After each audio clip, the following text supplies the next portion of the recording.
solution. Then Ethernet CSMS CD. So this code IEEE 802.3 Ethernet CSMS CD is the family of protocols. So meaning they tuned, evolved over time, but continue to be called Ethernet. It is a link layer of standard, and how it is prepared, you can see over here. So it is a single wire where the trans receiver is attached. This is the Ethernet cable, and this is the adapter which is attached to the host. Now you can see multiple repeaters can be attached to the single wire, because the repeater is required for amplifying the message, because as the message travels along the wire, it diminishes, and to amplify it we require the repeater, and the hosts are then further connected in the ethernet along these wires. Then hub can be the solution for the physical expanding of the Ethernet lane. So instead of one long thread, you can use a hub device which can be attached like this. So this similar formation, but instead of this one long wire, you can attach a hub instead of that. Then how is Ethernet frames or the messages transmitted? So the message will be formed in this format. So there's a preamble of 64-bit, destination address of 48, source address of 48 bits, 16 type, and body can be how much ever long, and CRC will be 32 bits.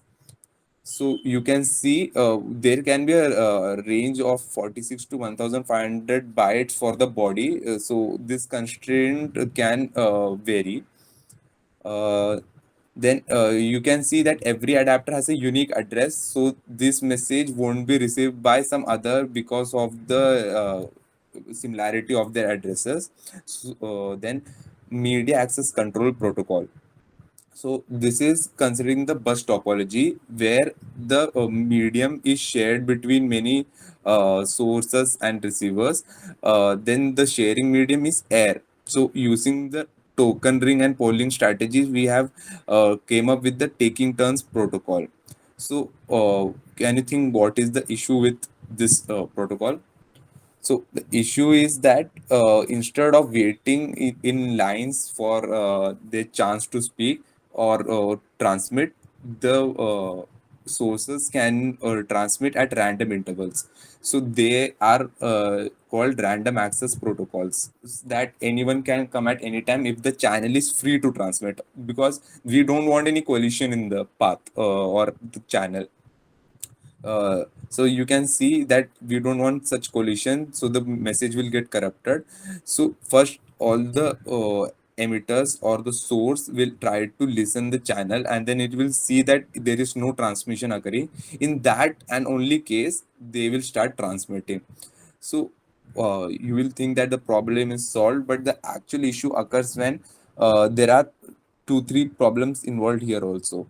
So one problem is that while listening, there can be chances that the channel was free and A and C are both trying to transmit. So they both start transmission at the same time because they both thought that the channel was free. So there is the collision of the messages over there. And once the packets are sent, there can be a late sensing of the channel ideality. So the channel can be detected idle, but actually it won't be idle. So you can see this diagram here. B thought the channel was idle and sent this yellow message, but D didn't know that B was transmitting, and it also thought it was idle channel because yellow message didn't reach till D before its transmission time, and they both then mixed and then corrupted each other. So in such case, messages are redundant and then transmission occurs again. Then how to resolve this issue? So the solution to this problem can be, once this transmission occurs and there is this interference, uh, what we can do is that one device will assume that it has to keep a silent zero value, and other will take the one value where it will speak. But in the case where both are one, then the transmission will again collide, and then again this process will loop again. If received signal equal to transmitted signal, then transmission is going to happen. Otherwise, the collision is detected, and again, this strategy is re-implemented.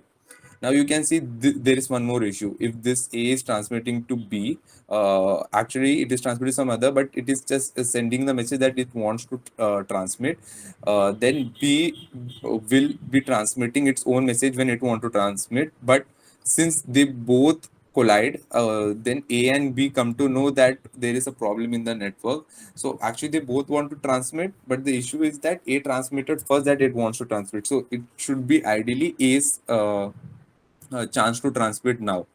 So when this collision occurs, then a jamming signal is sent that it tells other to stop transmission or keep quiet until it finishes its transmission.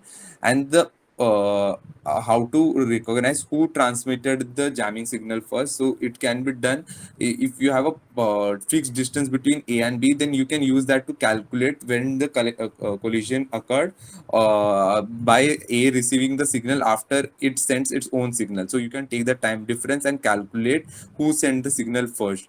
So for that purpose, we should keep the maximum length of the bus below a given limit. So the general rule should be the F minimum of B. It should be 2 times the L max divided by S. So B is the bandwidth of link in bits per second, and L max meters are maximum allowed length, and S is the signal propagation speed. So using this formula, you can determine what should be the maximum length of the bus wire. Then minimum bits which are required to transmit after the preamble. So 12-byte address, 2-byte type, and 4-byte CRC. So data size should be minimum 46 byte. Otherwise, it cannot be transmitted, and it has to be padded along with these things. Now, back off and retransmit algorithm. So, what is that exactly? So, which I just explained is that adapters or the emitters, when they detect collision, they assign a random value 0 or 1. If both choose 0, then there is no issue, no transmission will occur, and they will wait for the time slot of 51.2 microseconds, the value which is mentioned here. And if no transmission occurs during that time, then one of them will assume one value, and then transmission will occur. But if the collision occurs again, then automatically again this random value assignation is done. So the emitter which has the value 1 will be transmitting at the moment, whereas the 0 1 will keep quiet. So you can basically understand the essence of the concept from here, that who will have 1 will emit, otherwise it will keep silent. Now, if collision again, then it will assume a value between 0, 1, 2, and 3. Now, the probability that two stations will choose the same slot will decrease now, obviously, because a smaller value, there is a less probability of picking the same number. Every time this collision occurs, until and unless one of them is able to choose a proper slot, the randomness value range will increase till 2k minus 1. That k is the till kth collision. And this 0, 1 to 3 are the time slot which it a time range slot which it's allowed to pick. And this strategy is known as the exponential backup. As you can see, it is exponentially increasing the probability and decreasing the probability of choosing a time slot to transmit. Then Ethernet transmission algorithm. When a fresh packet is transmitted, then the interframe gap is of 9.6 microsecond. Then it just transmits.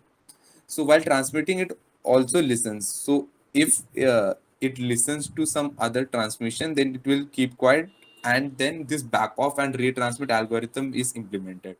So this is a very simple strategy that the source can use to transmit messages without any collision. Then Ethernet efficiency. So you can measure the efficiency by doing this process multiple times, that there are multiple transmissions, and then you can finally determine what is the efficiency. That means how many collisions, and finally how many propagation cycles it has to go through. So finally we will determine that total efficiency can be approximated by 1 divided by 1 plus 5 times T propagation by tree transmission.